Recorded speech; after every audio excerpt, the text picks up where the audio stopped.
welcome back to the kitchen. Today we're gonna make some pizza dough today because I'm going to be sharing with you in another video a really beautiful appliance. It's an outdoor pizza oven that converts from pellets to gas, and it was sent to us by a sponsor, and I'm gonna be sharing that with you. And we're gonna be making some pizza in it, in our new pizza oven, and I want to thank that sponsor for that in that video. But in order to do that, we have to make some pizza dough.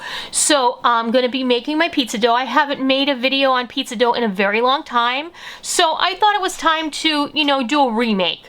And so we're going to make some pizza dough, and this is going to be with some bread flour. It's a basic pizza dough, and I think because we have so many new subscribers that it's just a really great way to revisit how to make a basic pizza dough.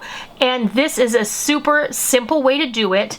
If you are afraid of making a yeast dough, this is a great place to start because you really don't need a mixer to make pizza dough. If you don't have a mixer, please do not be afraid. You can mix this up in a bowl, and you can just use your hands to knead it and mix it up and just let it rise. And this is a 30-minute rise, and then you can just mix up and roll out your pizza dough. If it's a little bit stiff, you can just let it rest for another 20 minutes, and then you're good to go. And you spread it out in your pan, and then just zip. You can make this in the oven. You can make it in an iron skillet. You can make it in your outdoor pizza oven. You can make it on your grill. You're gonna have success every time. But the one thing is, you can make this with all-purpose flour. I have done this in the past. You can make it what we're gonna do today, because we're gonna make it in a pizza oven, and we want this to have a nice sturdy structure and a nice crispy chewy crust. We're gonna be making this with bread flour, because bread flour has a higher protein content, which gives it a higher gluten content in the end, and it gives it a nice chewy crust. Okay, to start off, we're gonna put a cup and a half of warm water. Now you want to make sure this is no warmer than 110 degrees, and you don't have to take your temperature. So the trick is, when you put your hand in it, you want it to be warm like bath water. You want it to go, you want to be able to say it's ah, not ouch. So make sure you do that. We're gonna put a glug or two of avocado oil, and that's what I have today, or some olive oil or vegetable oil, whatever you have on hand. Please don't sweat the kind of oil that you have. This is just what I have on hand right now. I also have olive oil, but that's just what Rick pulled out of the cabinet for me. You guys know that I'm still waiting to get a hip replacement, and so I'm still using a walker, and I'm still sitting my butt in a chair. But good news, I have a surgery scheduled, so I'm very excited. I will update you in another video, I promise.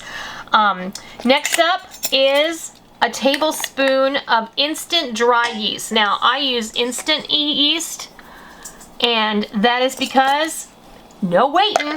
You don't have to proof this yeast. You don't have to wait on anything. All you have to do is pop it in there. I'm going to use a tablespoon of sugar. You don't have to put sugar in here if you don't want to, but it does help the process. I'm also going to wait on the salt, because you never want to have your yeast and your salt touching right off the bat, especially in the water. So what I am going to do is I'm going to put 2 cups of flour, and this is bread flour. And I like to get, if at all possible, to get,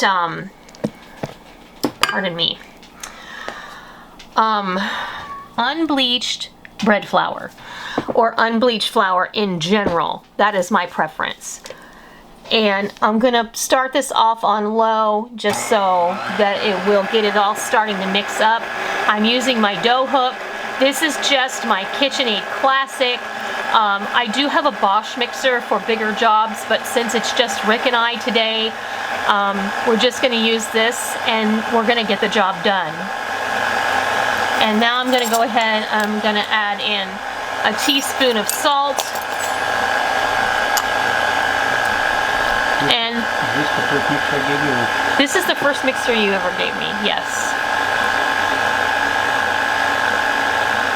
And obviously we're going to need to add in some more flour. Don't worry about that flour that's up on the sides, because as we add flour, that other flour is going to get incorporated. Now we're probably going to use about 4 cups of flour for the 1.5 cups of water. Now I'm going to go ahead and lift and add another cup of flour. Lock it, start it up again.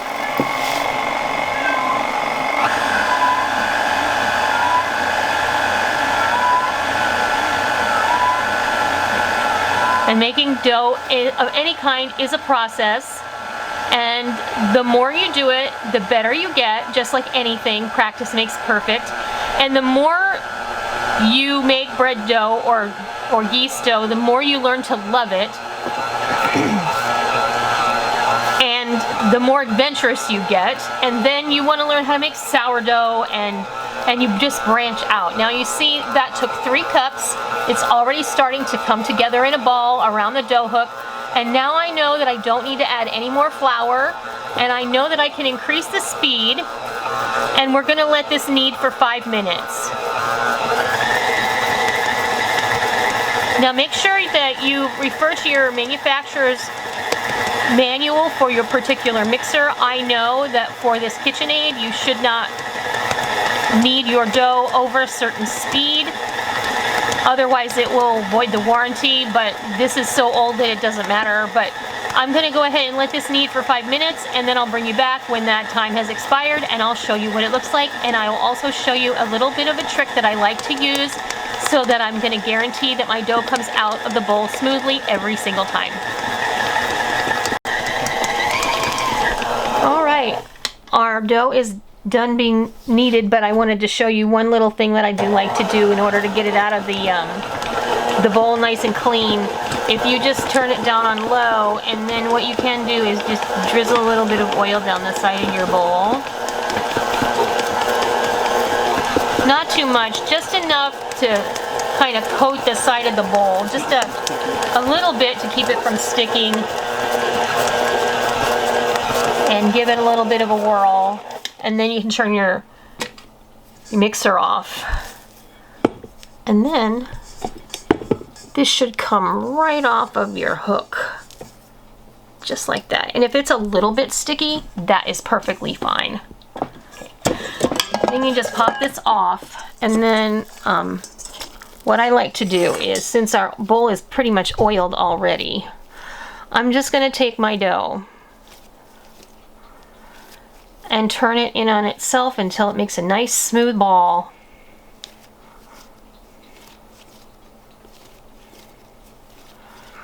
I might actually put a little more oil in there.